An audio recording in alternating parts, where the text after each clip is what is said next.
Hi there, Dr. Gary here on the road. We sell dental practices nationwide. We are dental practice brokers. So today's topic is part 2. Seller makes a huge, incorrect choice.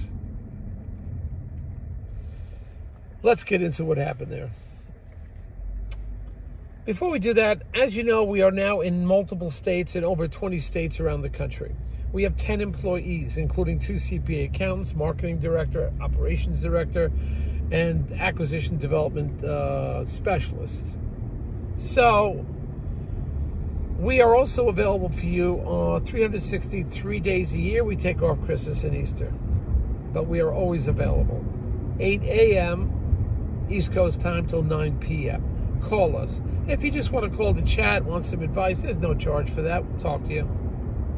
But we're here to help you. Our number is 201-663-0935. And our website is dentalpracticeguide.com or nationwidedentalpracticebrokers.com. So give us a call. More than happy to help you. Now, everything you're about to hear is for entertainment purposes only. It is not business or legal advice. So, also, if you're thinking about selling to a DSO, please call us first. First of all, they basically pay our commission. Vast majority of times, our commission's paid. So there's no commission to you as a seller. But more important, we know who the players are because we're in the trenches with them before any news or publications or something. Forget it. We are on the ground line with them, ground level, and we feel like we are a reporter from the front lines. We are just on it, you know? So we see what happens. We're at the front lines. We get the pulse of everything. We can see how the DSOs are changing, who's taking too long, who's merging, who's having financial troubles, who's taking forever to go to closing. It's like, I think we have our finger on the pulse. And we've done hundreds of transactions, doing it for 13 years. I think we can help you. They'll pay our commission. Also, when you work with us and it's a big DSO sale, we'll get your legal fees reimbursed upon successful closing.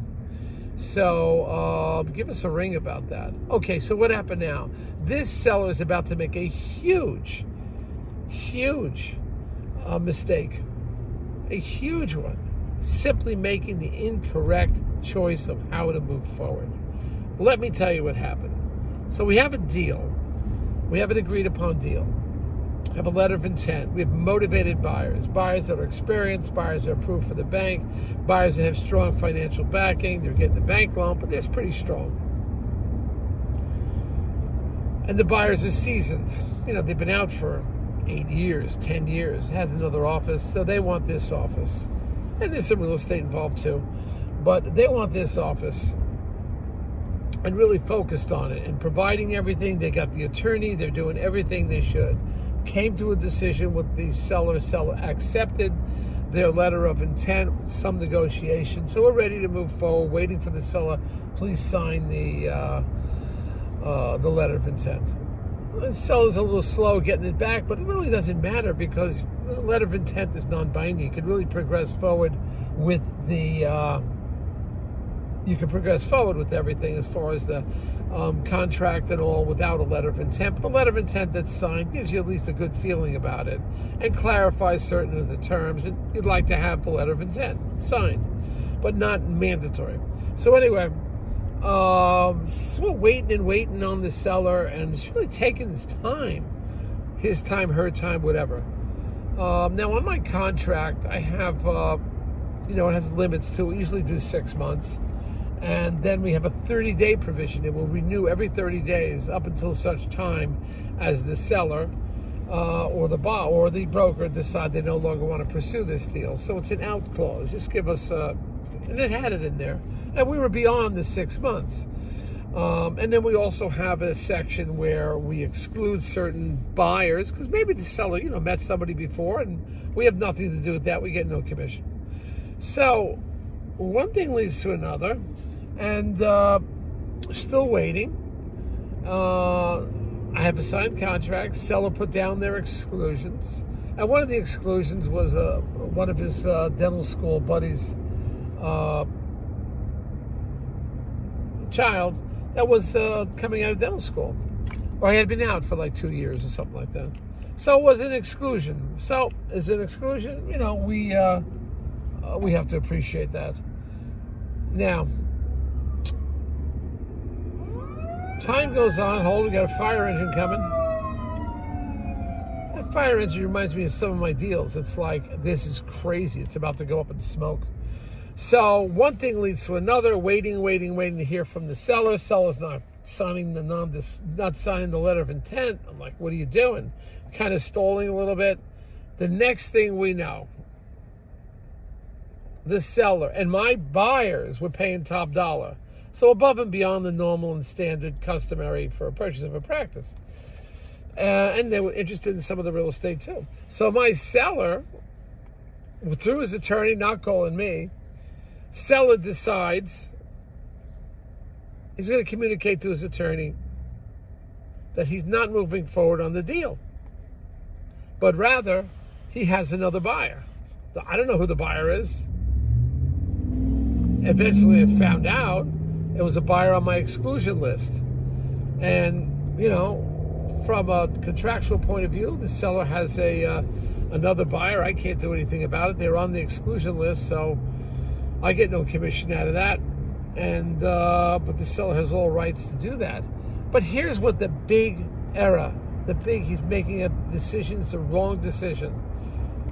Now you have a buyer that's pre-approved, experienced, bank financing, owned their own practice for over 8 years, compared to a younger buyer. Nothing against the younger buyer, but the younger buyer never owned their own office. We don't have 100% bank approval. Even if we did, some of these banks can pull out. Call me and I'll tell you what banks have done that, pull out last minute. So the seller thinks he's the smartest, or she is the smartest person in the room. This way they could bypass the commission. And legitimately they could. But what the seller is missing is so foolish. You have a buyer in your hand, a deal in your hand, and you're going to let that go because you have another deal and you're going to save 51, 55, 58, whatever it is. You're going to save $48,000 on commission or $45,000 on commission. You're going to jeopardize your deal. Now, what happens in these deals is, my opinion, the new buyer who's expected to buy the real estate and expected to pay top dollar, the new buyer doesn't have the experience of doing deals. In 1 mile, and keep right. Excuse me for that. And the new buyer is going to bail out. Buyer in second position is going to bail out when everything comes together, sees that they're paying top dollar, sees that they're going to have to buy the real estate and have to come up with the 20% down payment. It is not easy. Now, maybe they have the finances, possibly, but most young buyers don't. But if the buyer was so motivated, who was on the exclusion list, why didn't they step up to the plate before? You have to ask that question. If they like to practice that much and they're the child of another dentist, if they like to practice that much, why didn't they buy it before? It's indecision there. My prediction, this seller's making a huge mistake. What will happen? My buyers who had the letter of intent will walk away. The first buyer, who the doctor recruited, will fall apart. And what will happen is, you've made a huge error, huge mistake. You lose the first buyer, and you're going to lose the second buyer. It's not like the second buyer is going to stick around the rest of their life waiting. They're not. They'll be gone. So a few months down the road, let's revisit this. And my prediction in 0.1 miles, keep right. Sorry, I'm on the road all the time. My prediction is, buyer that jumped in now, first buyer, is out, drops out, and by then the second buyer had already been looking at something Keep right. else. So that's what happens. So beware of that. If you like In these a quarter videos, of a mile, put it down. exit right. All right?